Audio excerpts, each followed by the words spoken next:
Yo, what's good with y'all? In today's video, I have a highly requested video. It's been requested for honestly a couple months now. It is a it is the kill counter video and stuff. I was originally going to break it up into three different videos, but I decided to just put it all in one video and just have um where I set up a gun, a sword, and a basic combat system, and then I show you guys how to integrate one kill system, like one kill counter system with all three different combat systems. Because different games, some games are some of y'all have fighting games, some of y'all have games with guns, and some of y'all have games with like just melee weapons like swords and stuff.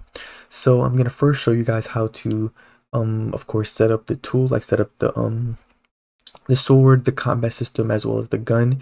Now, if you've already watched my other video on how to make a basic gun, how to make a basic combat system, and how to make a basic sword system, you can use that script, but just know you have to modify a couple of things.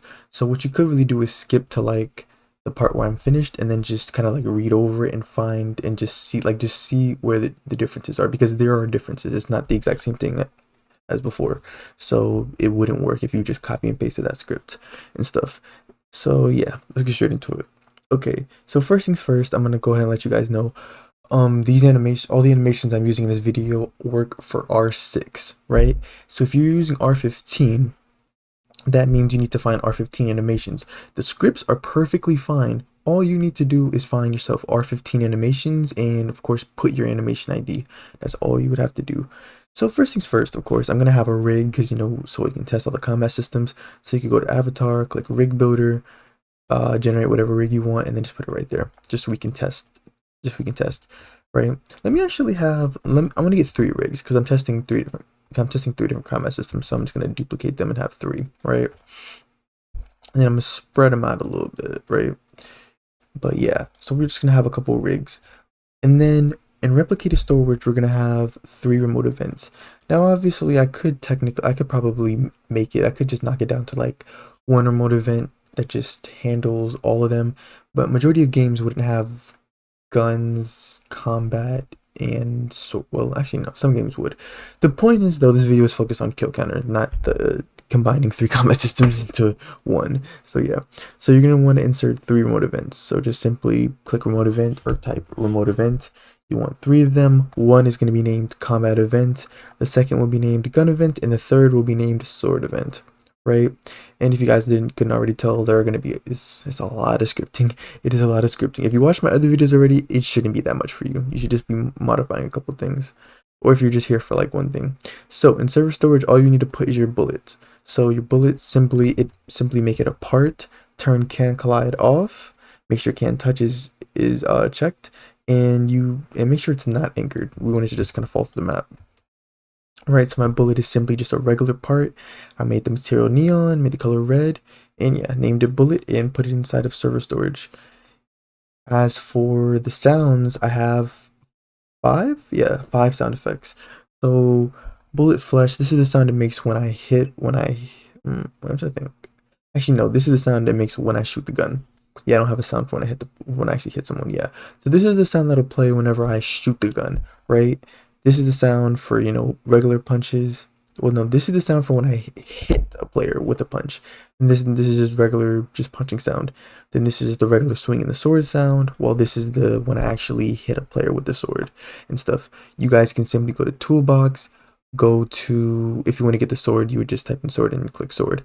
You would go to audio and just literally just type sword sounds, gun sounds, punch sounds. Like just do that and then just choose whatever sounds you want and make sure you name them correctly according to your script, right? And then that's it for and then put them all in the sound servers. And then there's only going to be one sound that I'm going to keep inside the tools. So for the classic sword, right, I went to the toolbox, as you guys can see. I went to models, typed in classic sword, pulled it over. I delete everything inside of the sword, all the scripts, everything except the handle, right? And then you could just leave it as that. Then for the gun, I simply created a tool. I welded together some parts and stuff to make it, so it's simply just some parts together. I use some weld constraints to weld all the parts together so that they stay connected and stuff. Make sure all the parts are, one, not anchored, two, can collide is not turned on. So for handle, Here's where the player's hand is going to be, so you want to name that handle. Then you can name the middle part whatever you want. Start is important. You need to name whatever part you want for where the bullet is going to originate from, and it's going to travel from there. Like this is the starting point. So start. Then you can name trigger whatever you want to. Then I have a gun GUI as well as a reload sound inside of the gun. This is the sound it makes when we reload the gun. I'm gonna leave this inside of the gun. I'm actually going to put it inside of the local script when I create it. And then of course I have the gun GUI. I'm gonna bring this back to starter pack. You should keep your sword and your gun inside starter pack, and I'm gonna show you guys the GUI real quick. It's simply just a screen GUI. You can insert a screen GUI, right? And then of course make sure it is enabled. I think, yeah, I don't really think there's any property changes there. Then I inserted a frame. I named the frame gun frame. Inside of that frame, I put a UI grid layout so it's just automatically organized. Then I inserted a text label. Here are the properties in case you guys wanted to see sizing. In case you want to see sizing, colors, fonts, and stuff. This is how I'll know how much ammo I currently have and the maximum amount of ammo I can have. Then here's my UI grid layout. Here are the settings here, the properties I should say, right? And simply you would just leave the gun GUI inside of the gun. And okay, I have showed you guys all that. We can get into the actual scripting now. It's a lot, I hope you're ready. But anyway, first things first, I'm going to knock out the combat scripting. So we're gonna head on over to, let's say, starter player, right? Then inside of starter player script, I'm gonna insert a local script, and I'm going to name this local script combat script, and in parentheses, oh, spelled that wrong, combat script, and in parentheses, I'm gonna put local. Then I'm gonna delete print hello world. I'm going to need to make about 5 variables. First, I'm gonna need to get the combat remote event. So local combat event is equal to game.replicated storage wait for child combat event. Then I'm going to make 2 variables, one variable for left punch, another variable for right punch. So I know, okay, the player just do like a left hook. So now it's time for them to do a right hook. So I'm gonna do local left punch by default. Of course, will be set to true because we wanted to go left, right, left, right, left, right, right. And then I'm gonna say local right punch is equal to false. And then I'm gonna have an animation in progress variable. Is pretty much serves as a cooldown. It's essentially the same thing as a cooldown, just to make sure that the player isn't trying to throw a punch while they're currently throwing a punch, right? So it doesn't interrupt the animation. So I'll say local animation in progress is set to false by default, and boom, just like that, we have almost all of our variables. I need to as well get the user input service. So I'm gonna do local UIS is equal to game get service, user input service, and boom, we have all of our variables set up. I can now set up the punch function. So I'm going to say local function punch close parentheses, and I'm going to say if animation in progress enter, then return. Pretty much if the animation is currently in progress, it won't, like, none of the lines, it won't continue on any of the lines, it'll just return. So if the animation is currently not in progress, I'm going to say animation in progress is set to true because this means the animation is now currently in progress. I'm going to use an if statement. So if left punch, then left punch is equal to false, right punch is equal to true, and then I'm going to fire their remote event. So combat event fire server, and I'm going to say left punch. Then I'm going to use an else, so else, and then I'm going to do the complete opposite. I'm going to say left punch is equal to true. I'm going to say right punch is equal to false, and then I'm going to fire their remote event, and this time I'm going to say right punch. Right, then I'm gonna go on the outside, skip a couple lines, and then I'm gonna have a wait in between. This is the cooldown duration. So depending on how long your animation is and just generally how long you want the player to be on cooldown for, you can adjust this number. For me, I'm just gonna say wait 0.5 seconds, so half a second. Like I said, you guys can adjust any of the wait times to fit your animations and just generally how long you want the cooldown to be. So wait 0.5 seconds, then we'll set animation in progress back to false, so that the player is then able to attack once again. Then I'm going to set up a clicked function. So I'm going to say function clicked in parentheses. I'm going to put input and press enter. And then I'm going to say if input, this will not autofill by the way, so make sure you're paying attention. If input.user input type is equal to enum.user input type dot mouse button 1, and animation in progress is set to false. Then I'm going to trigger the punch function, right? And then I'm going, because we have to, run through some checks first. So I'm gonna say animation in progress. We gotta make sure that the animation isn't currently in progress, and that of course the player is pressing the left mouse button.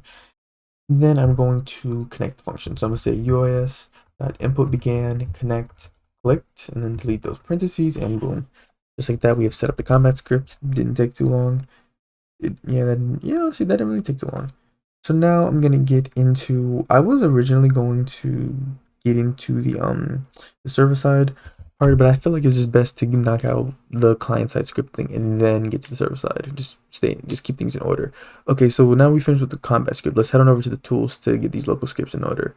Okay, so for the gun, we're gonna insert a local script inside of the gun. I'm going to put the reload sound effect into the script, and I'm going to name this gun script, in parentheses put local.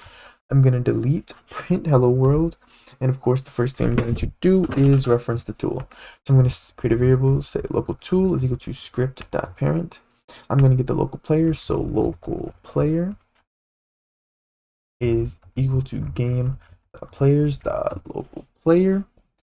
And then I'm going to create a remote event for the gun event. So I'm going to say local gun event is equal to game replicated storage, wait for child, gun event.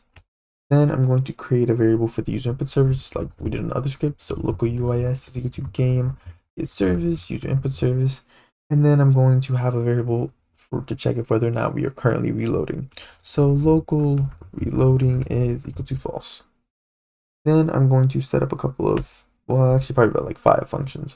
The first things first for when we equip the gun. So script.parent.equipped, connect function, close parentheses, enter.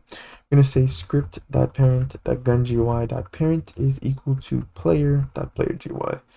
And then I'm going to set the text. So I'm going to say player.playerGUI.gunGUI.gunFrame dot ammo amount text label dot text is equal to string. I'm going to say tool get attribute get the current amount of ammo. That actually reminds me, I forgot to talk about the attributes. Okay, so inside of the gun tool, right, you're going to want to have 2 attributes: ammo, which is your current amount of ammo you currently have, and the maximum amount of ammo you can have, like I guess you say per magazine or per clip. So you want to press add attribute, and then make sure it is a number, and then just name one ammo, name the other max ammo, and then set the values. So that's all you have to do with the attributes. I actually forgot. But anyway, so after we turn the amount of ammo we currently have into a string, I'm going to say dot dot dot quotation marks, put a slash to separate the two, then dot dot dot. I'm going to do the same thing. I'm going to say toString tool get attribute, and this I'm going to say max ammo to show the current amount of ammo we have, right? And then I'm finished with that function. Moving on to the next, or the vice versa function, I should say. I'm going to say script.parent.unequipped connect function, close parentheses, enter. And then this time I'm simply just going to reparent the gun GUI back to the tool. So I'm going to say player.playerGUI.gun GUI.parent is equal to script.parent. Right, and then now I'm going to set up the function for when a player tries to shoot the gun. So I'm going to say UI, actually no, not UIS, not yet. I'm going to say script.parent.activated connect function. Then you're going to say close parentheses, or put close parentheses, I should say. I'm going to say if tool get attribute quotation marks ammo, right? So if that is less than or equal to 1, which pretty much means you have the player either has 1 bullet left or more bullets, then they can fire the gun, because obviously you wouldn't want a player to fire the gun when they currently are out of ammo. So then I'm going to say and reloading is of course set to false, because we don't want them to shoot the gun in the process of reloading. Then I'm going to create the start position. So local start position is simply equal to tool.start.position. Now as for the local end position, I'm going to say local end position is equal to player get mouse dot hit dot position, right? Then I'm going to fire the remote event and send over these arguments. So gun event fire server, and I'm going to say shoot, comma, send over the start position and send over the end position, right? Then moving on to the next function I have, I'm going to set up the reload function. I'm going to say uis.input begin connect function. In parentheses, I'm going to put input, and I'm going to say if input.user input type equals enum dot user input type dot keyboard. Then let's say and if, or not and if, sorry, and if input dot keycode is equal to enum dot keycode r, because of course you know r to reload. If you want to change this, you can change this. Feel free to change it, r. And then for one last check, yeah, I'm gonna do it right here. I'm gonna say for one last check, I'm gonna say if player dot character find first tile tool dot name, because we gotta double check to make sure that the player has they have the gun equipped in their inventory, right? We wouldn't want them to be able to reload without having the gun equipped. So if it passes through all the checks, I'm gonna set the reloading variable equal to true. So reloading is equal to true. I'm gonna fire the remote event. So gun event fire server in quotation marks. I'm gonna say reload, and I'm going to simply send over the tool. That's it. Then I'm going to set the text. I'm gonna say player.player GUI dot gun GUI dot gun frame dot ammo amount text label dot text is simply equal to reloading dot dot dot, that we can let the player know that the gun is currently being reloaded. Then I'm going to play the reload sound effect. So script dot reload play. And then I only want this to put on the client side, because it wouldn't really make sense for the entire server to hear you reloading your gun. So we're just gonna play this locally. And then lastly, I'm going to set the reloading variable equal to false after a certain amount of time. So for this, I chose 0.5 seconds. Once again, you guys can change all the wait times and stuff. For me, I just went with 0.5 seconds. Sorry, or half a second, whatever you want to call it. So then for the next thing, I'm trying to think actually. What is the next thing that I want to set up? That I want to I'm trying to think. What is the next thing that I did want to set up for you guys? I guess I have just the last part, I guess. Yeah. I guess I just have just the last part. So I can then fire the remote event, or not fire the remote event, sorry. I'm gonna say gun event on client event. That's what I'm gonna do. So for the last function, simply this is the remote event being fired back to the client, which you guys will see when I'm talking about when I get to the actual server side scripting for the gun. I'm gonna say gun event dot on client event connect function. In parentheses, I'm gonna put event type, or just put type. Then I'm gonna say enter. I'm gonna say if event type is equal to shoot, which means I'm simply just going to update the ammo amount. I'm gonna say actually no. The good news is I can actually copy and paste this. We can go up here and we can go right here, select this, Control C or copy in the top left, Control V right here, or click paste. Saves a whole bunch of time and avoids the possibility of a mistake. So simply I'm gonna set it to that. Then lastly, I want to say else if event type. Of course, we're gonna set up an if statement for the reload, the reload event. So reload, I'm going to paste this once again. It's the same thing. We're going to do the same thing. The only difference is I want to wait before I do it, because it takes time to reload the gun. It's not instant. So wait 0.5, and boom, just like that, we finished the client side scripting for the gun. We're almost done on the client side, and then we can move to server side soon. Lastly, we have the local script for the classic sword. So I'm going to insert a local script to classic sword, or sword, whatever you want to call it. And then you can name this sword script, in parentheses put local. I'm going to delete print hello world. And then I'm going to first I'm going to create a variable for the sword event. So local sword event is equal to game that replicates storage, wait for child, sword event. Then I'm going to create a variable for the user input service. Local UIS is equal to game. Then I'm going to do that. Equal to game get service, user input service, right? Then I'm going to create some more variables. First is the cooldown variable. Local cooldown, of course, by default will be set to false. I'm going to set that to true later on. And then, of course, local /1 is equal to true. it works exactly the same as the combat system. The same thing we did in the combat script. I want to do a left slash. Can you say like a kind of like a left lunge, or like a left slash, I guess you could call it, and then a right slash. Then of course local slash 2 is set to false. So false, true, false, pretty much. Then I'm gonna set up the function for activated. So function activated, enter, and then I'm going to connect it by saying script.parent.activated connect activated. That simple.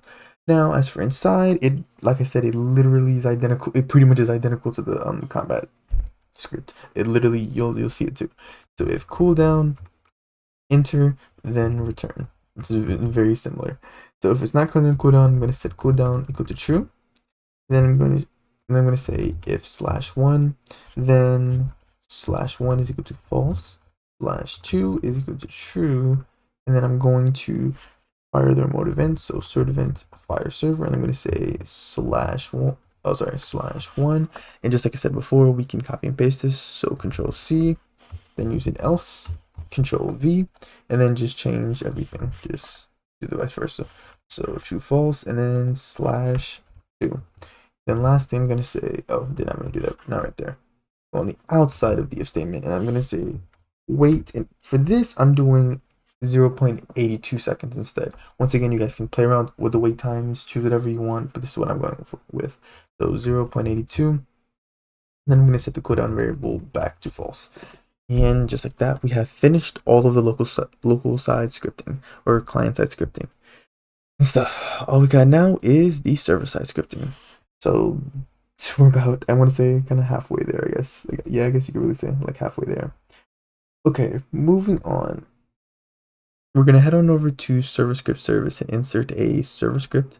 First, let's go ahead and knock out the combat script. It's the longest server script out of all of them, so let me go ahead and knock this out. I'm going to say combat script in parentheses, put server. Then I'm going to delete print hello world. And I'm going to need to make a couple of variables. First is the combat remote event. So combat event is equal to game, that replicated storage, wait for child, combat event. Then I'm going to create a variable for the tween service.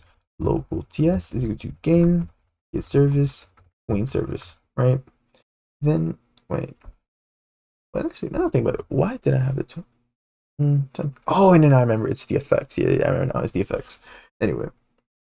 And I'm also going to get the sound service. So local SS is equal to game, get service, sound service, right? Then I'm going to put a space in between them. And now I'm going to set up the punch animations. So local LPM.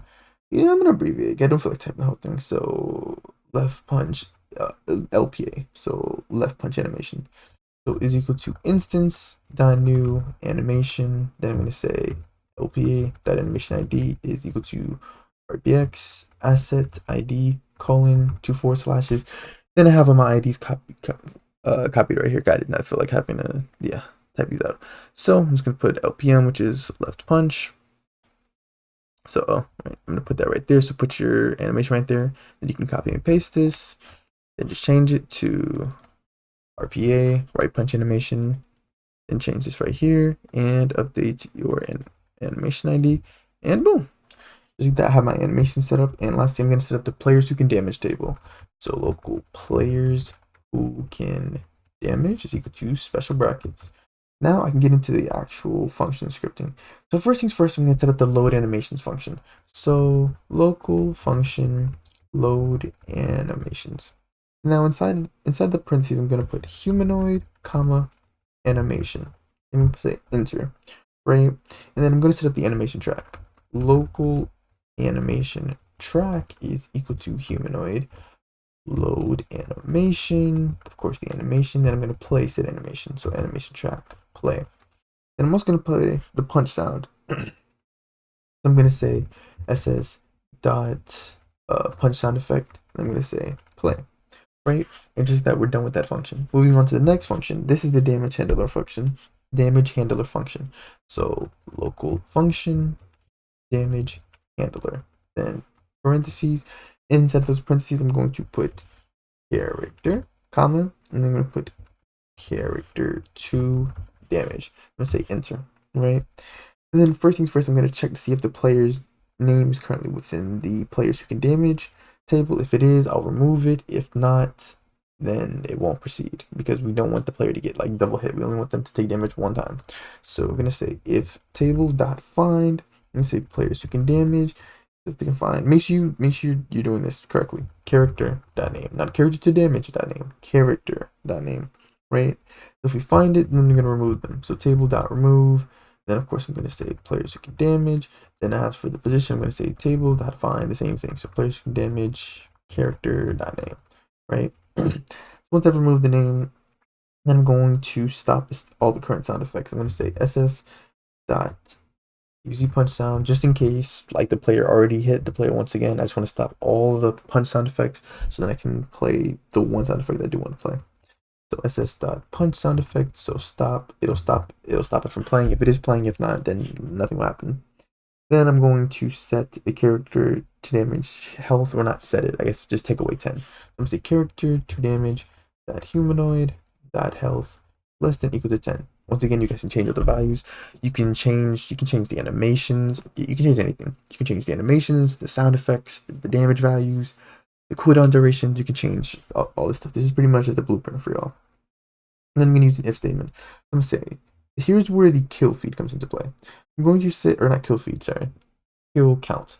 I'm going to say, if character to damage, right, that humanoid, that health is greater, or sorry, not greater than, is it greater than, or, no, yeah, less than equal to 0, then I'm going to add them. So pretty much what this means is, this pretty much means if the player is dead, pretty much, because we've already done the damage. We already dealt the damage. So if the player's health is equal to 0 or less than 0, that means they're currently dead.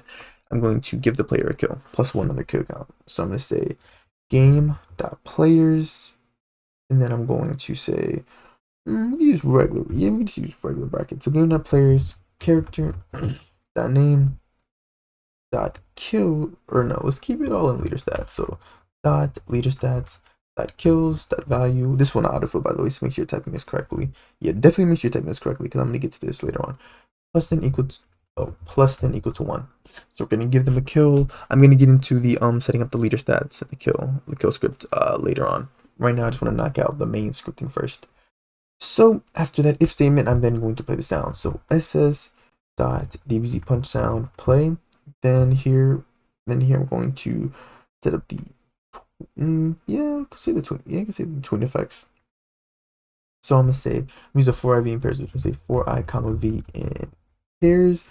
Then I'm going to get the character damages descendants, character damage get descendants. Hope I spelled that right. I'm gonna say get descendants, and I'm gonna say if v is a mesh, v is a mesh part, right?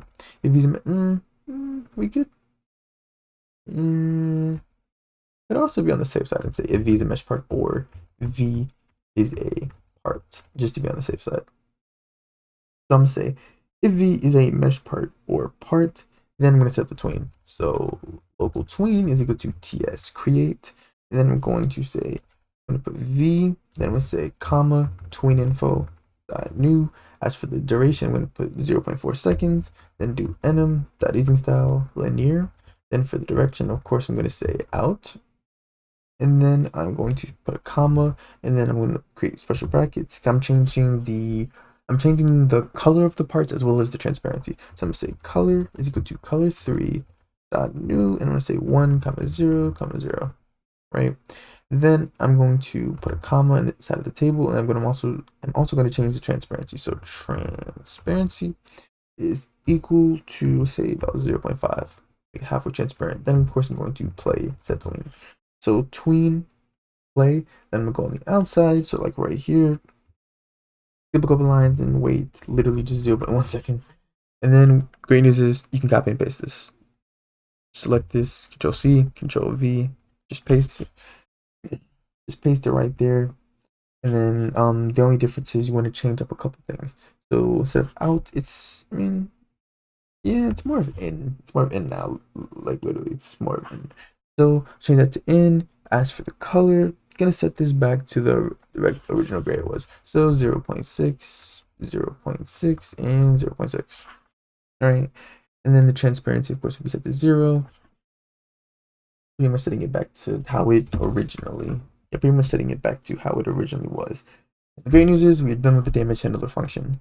That's it for that part. Now to get onto the combat event on server event part. So combat event dot on server event connect function in parentheses put PLR attack type then enter. Then I'm gonna set up a variable for the character. So local character equal to player dot character, and then I'm gonna say if character, then I'm gonna get the player's humanoid. So local humanoid is equal to character find first child, of course searching for humanoid, right? Then I'm gonna say if humanoid, then if attack type, then if attack type is equal to left punch, enter, right? Scroll down a little bit. I'm gonna set this up. I'm gonna say load animations, and of course I'm gonna say humanoid, comma, left, or LPA, I guess, instead of left punch animation. So LPA. Then I'm also gonna add the player's name to the table so that they can damage players. So table.insert players who can damage player.name, right? And then I'm going to set the function for if the player makes contact with another player. So I'm gonna say character, regular bracket, then I'm gonna say left arm. Now keep in mind this is for R6. If you're using R15, you would, I think you probably would want to go with like left hand. You probably want to go with like left hand, either left hand, maybe left upper arm, or no, left lower arm, or left hand. Probably is best to go with that. But yeah, if you're using R6, then just proceed as regular or as normal. Then we'll say dot touched connect function in parentheses. I'm gonna put hit, and I'm gonna say if hit. Actually no. Yeah, no. Do this a little differently. I'm gonna set up two variables. One, the character damage, as well as the humanoid damage. So I'm gonna say local character to damage is equal to hit dot parent. I'll verify if it's a character later. Then we'll say local humanoid to damage is equal to character to damage. Find first child, and of course we're looking for, oh, did I do that? Of course we're looking for a humanoid. Then I'm gonna pretty much say if humanoid to damage, and humanoid, pretty much one I'm checking to see if the humanoid exists in the first place, right? The second thing I'm going to check is, once again, here's where the kill comes into part. So humanoid to damage dot health is greater than 0. This assures it so pretty much that the damage function, this function will not be triggered if the player is already dead. Instead, this function will not be triggered because they have to have over 0 health for the function to be triggered. So yeah. So if they have more than 0 health, I'll trigger the damage handler function. I'm going to send over the character as well as the character that needs to be damaged. So character to damage. And then just lastly, I'm going to go on the outside right here. And then I'm going to say wait 0.4 seconds just to check in case the player did not hit any players. If they didn't come into contact with any players, I'm going to say if table.find players who can damage player.name enter. If we find their name in the table, I'm going to remove it. So table.remove players who can damage, comma, table.find players who can damage, comma, player.name. And we are done with the left punch. The great news is, as always, one of the great things I love, we can copy and paste. So let me go right here, and then I'm gonna pretty much copy and paste all of this. So simply you can just copy and paste this part right here. So Control C, then click this arrow, enter, then you do else if attack type is equal to right punch. Enter, Control V, right? I can pretty much do it like that. And then the great part is all I gotta change is one RPA instead of LPA, and then change this to right arm. I think that's it. Yeah, that's it. And then boom, just like that, we are done with the combat script. One down, I promise, guys. The other two scripts are not as long as this script, but yeah. So we're done with that script. Now let's insert another server script into what is it called? Server script service. Oh yeah. Now I'm gonna set up the sword script, which is not as long. Actually, the sword script and the gun script aren't even that long. It's just the combat script that just speed. uh, it's the long ass script. Anyway, I'm gonna say sword script in parentheses. I'm gonna put server, and I'm gonna delete print hello world. I'm gonna create two variables. First, the sword remote event, so sword event is equal to game, the replicated storage, wait for child, sword event. Then I'm going to create a variable for the sound service. So local ss is equal to game, get service, sound service. Then I'm going to set up the sword slash animation. So local sword slash one animation is equal to instance dot new animation. Then I'm gonna set up the animation ID. So source slash one dot animation ID is equal to rbx asset ID colon slashes. Then I'm gonna go right here and copy and paste my IDs. So slash one, put that right there. Control C, Control V. Then I'm gonna copy and paste this. So Control C. Then go right here, Control V. Change this to sword slash two. And this is sword slash two. Then update it with your correct ID. And boom, just like that, ready to go. Once again, these animations are for R6. If you're using R15, get your own animations. So yeah. Now moving on to the actual functions, I should say. I'm going to set up the players who can damage table before I get into that. So player, I always forget to set the table, I swear. Players who can damage is equal to special brackets. Then I'm going to set up the animation loader function. So local function animation loader. If you're wondering why they have different names on different scripts, keep in mind I made all these different systems in the span of like I think like a week and stuff, and it was when I was experimenting with combat scripting. So honestly, I kind of like changed it. Like some I had it as animation loader, animation handler, animation players. So yeah, that's why they have different names. But yeah, I'm gonna put animation and character in the parentheses, then press enter. Inside, I'm going to set up the animation track. So local animation track is equal to character dot humanoid colon load animation. Then of course I'm going to play the animation. So animation track play. Then I'm going to also play the sword sound. So ss dot sword sound. Make sure sword sound, not sword stab. This is the sound that we want to play when the player is just swinging their sword, not actually coming into contact with a player. So then I'm going to set the damage function. So local function damage. Then in parentheses, I'm going to put character to damage, comma, in the regular character, or the not enemy character, I guess. And we'll say character to damage dot humanoid. I'm going to go ahead and set their health. That health is less than equal to 10. Once again, you guys can change that value if you want. I'm going to say if character to damage dot humanoid dot health is, let's say, less than equal to 0. Pretty much if we killed them, then we'll do game dot players regular brackets, and I'm gonna say let's put character dot name. I'm gonna say dot one thing, say dot leader stats dot kills. Make sure you type this exactly as I'm typing it. That value is plus equal to 1 because we want to increase the kill count by 1. Then I'm going to play the two sound effects. So I'm going to stop one sound effect to play the other. So I'm going to say ss.sword sound, stop, and I'm going to play the stab sound effect. So sword stab, play. Just like that, I have finished the damage function. Moving on to the last function for the sword script. So this is the onServer event. So sword event, .onServer event, connect function. In parentheses, I'm going to put PLR, like very similar to the other script. Then press enter. Then we get the player's character, of course. So local character is equal to player.character. Then I'm going to set up the attack types. So if attack type is equal to /1, enter, I'm going to trigger the animation loader function. So animation loader, and I'm going to say sword/1 animation. I'm going to send over that animation. And I'm going to also send over the player's character. Then I'm going to insert their name into the table. So table.insert players who can damage, player.name, right? Then I'm going to set up for the like when they make contact or let me phrase that, if a player makes contact with the sword. So I'm gonna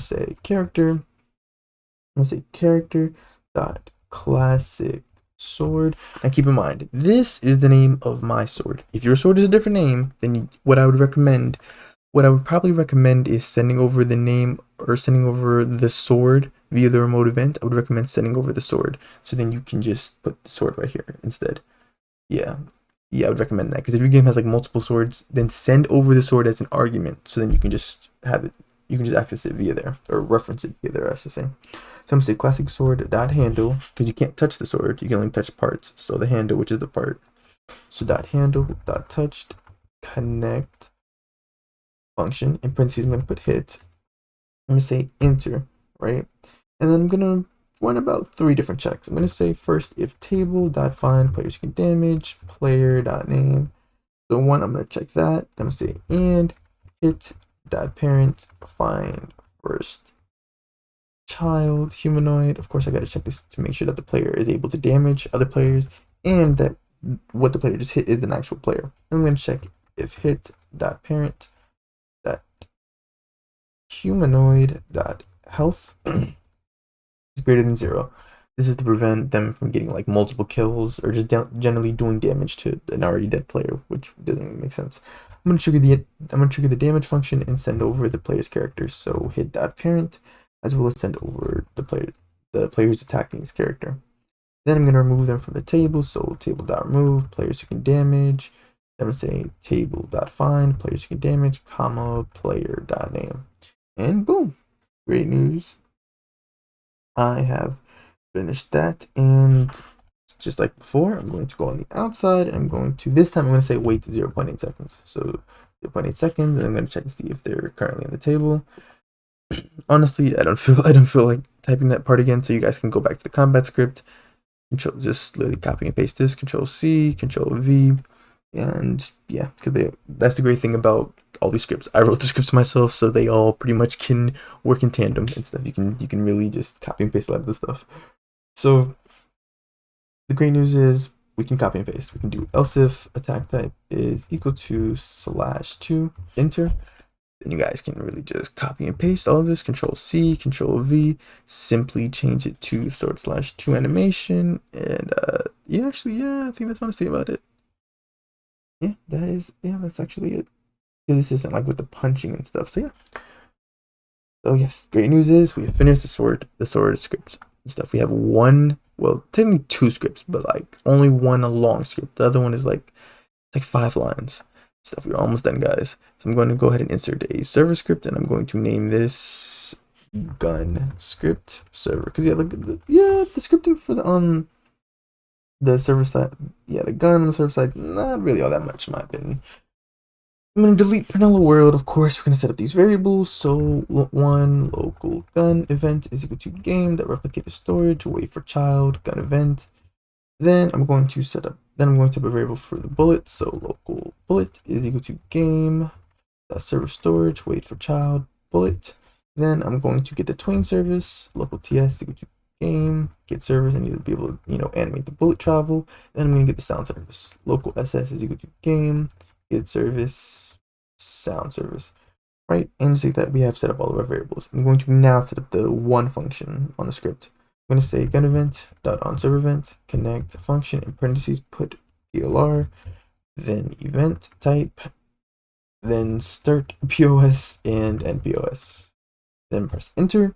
Then I'm going to say if event type is equal to, I don't know what I'm doing, is equal to shoot enter, right? If it's equal to shoot, I am going to set the attributes. I'm going to say oh, seems I forgot. Oh, and I forgot one.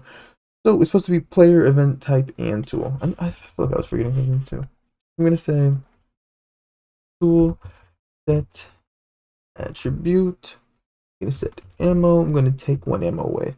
So set attribute ammo. I'm going to say tool get attribute.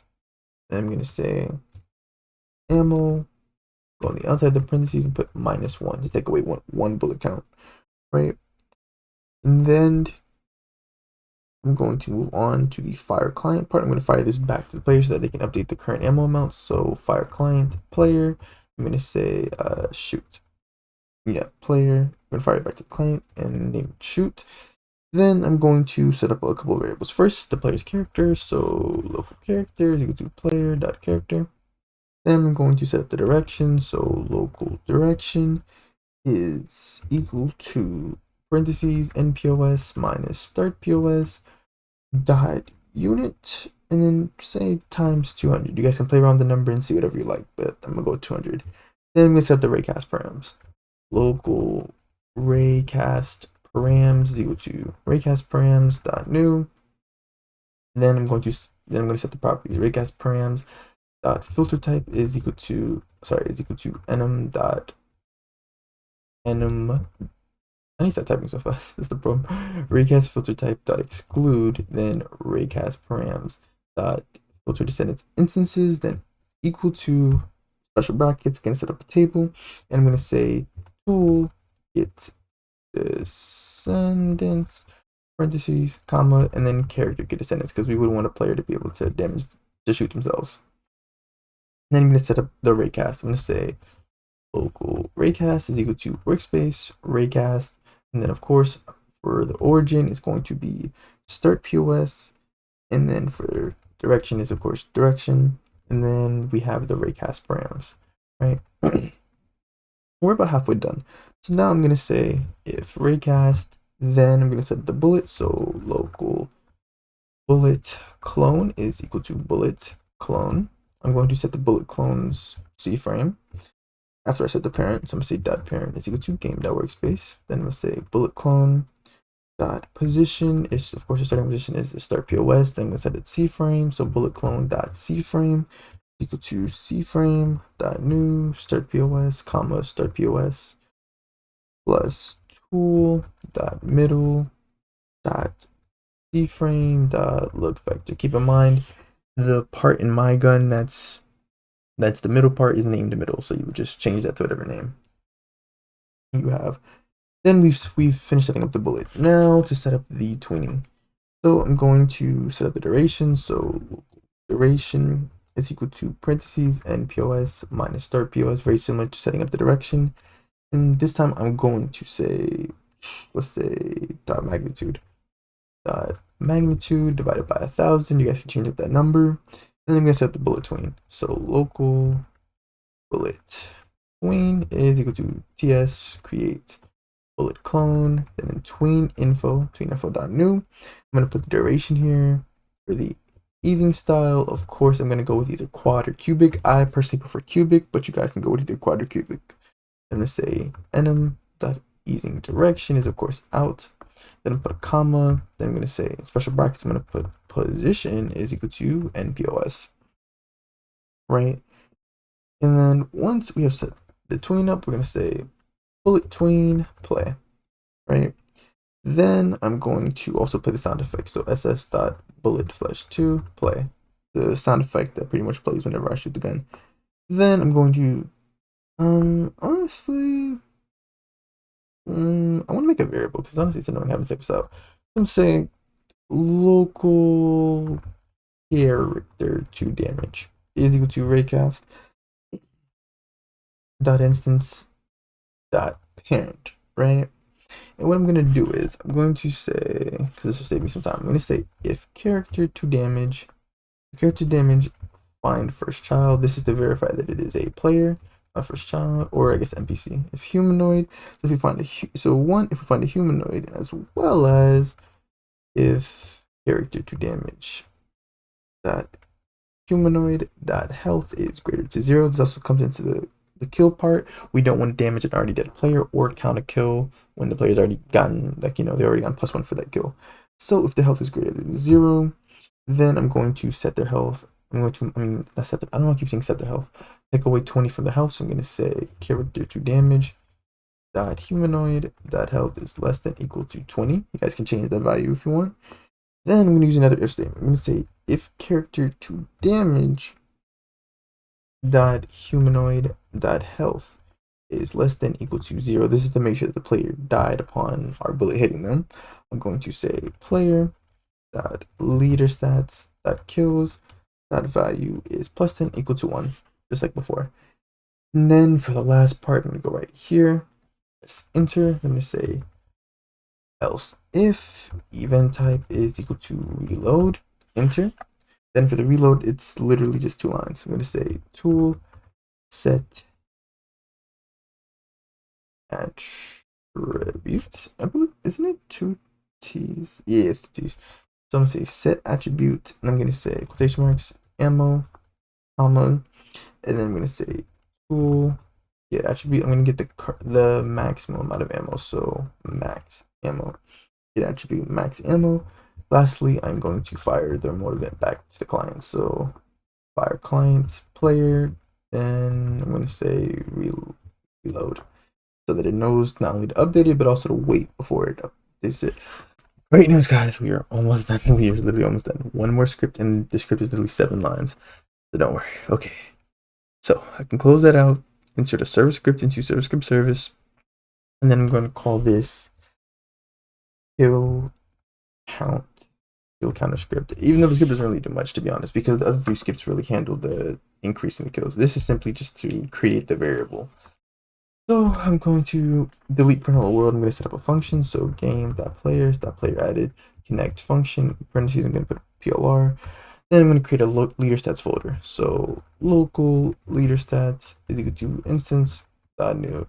I'm going to say, then I'm going to say instance dot new. Oh, sorry, kills. I'm sorry, guys. I typed a lot of stuff. Say folder, parent it to the player. Then I'm going to say leader stats dot name. Make sure you type this exactly as is because it won't appear if it's not typed the way I just typed it.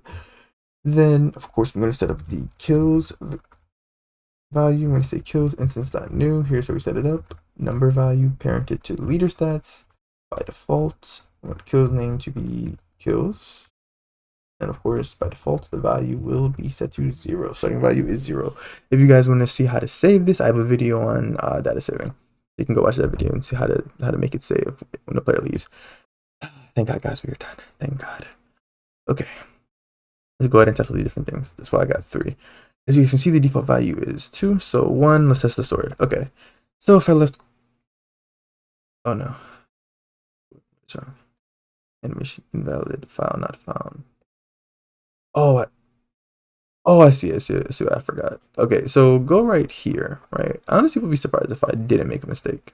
So go right here, and I forgot the ID part. Put RBX asset instead of RBX asset ID.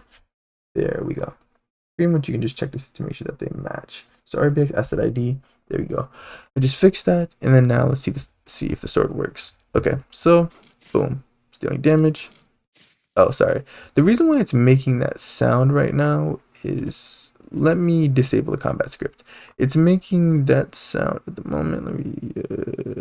Let me just disable it on the server side. So I'm gonna disable the combat script because remember when I press the left mouse button, that's how I trigger the punches as well as that's how I use my sword. So you guys can hear the sound effects. You guys can see I'm dealing damage. Then if I keep hitting, keep in mind it's a cooldown. That's why it's a little, like taking me a second. Then boom, just like that. Plus 1 kill. Now for the gun, which would be much quicker. Get attributes and file member. Vector 3. What the hell did I? Set attribute. Get tool. Get attributes and file member. Vector 3. What? Wait.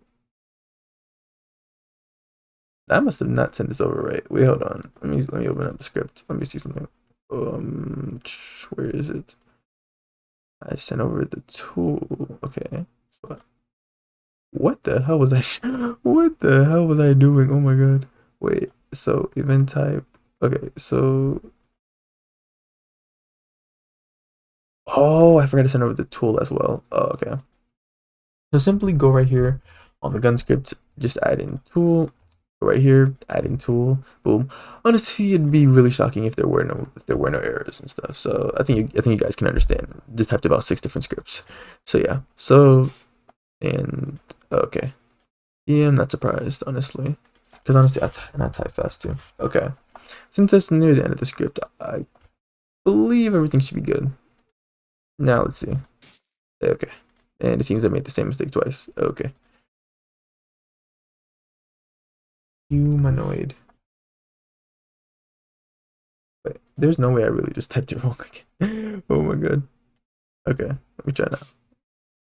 What is... I'm so confused right now. Humanoid. Where does it... Oh, I'm stupid. Oh my god. I'm so confused. I'm like, what? I'm like, did I just type it wrong 3 times in a row? Okay, now let's test. There we go. Okay, now we're dealing damage. Keep going. Boom. +1 kill. Now, if I press stop and I re-enable the combat script, and then I test it, go ahead and test this real quick. Boom, I'm dealing damage. You guys see the effects, and eventually, if I keep punching, I will kill the player. Or the NPC, I guess, and boom, +1 kill. That's how you make a kill counter. Very simple. If you guys want like a kill feed and like a kill GUI, just let me know in the comments. I got y'all and stuff. If you want access to all of these scripts, literally all these scripts, and just actually, I'm just gonna save it as a file, so you can just drag and drop everything. Or if you want access to the scripts, whatever. If you want access to it, you guys can become a channel member or Discord premium subscriber member and stuff. You can ask in the comments about that if you're interested, or just look in the description and stuff. You can become a channel member by pressing the join button next to the subscribe button. If you enjoyed the video, leave a like and subscribe. If you need help, if anything's not working, just leave a comment, or better yet, join my Discord server. The link is in the description, as well as my Roblox group. Thank you guys for watching. I'll see you guys in the next video.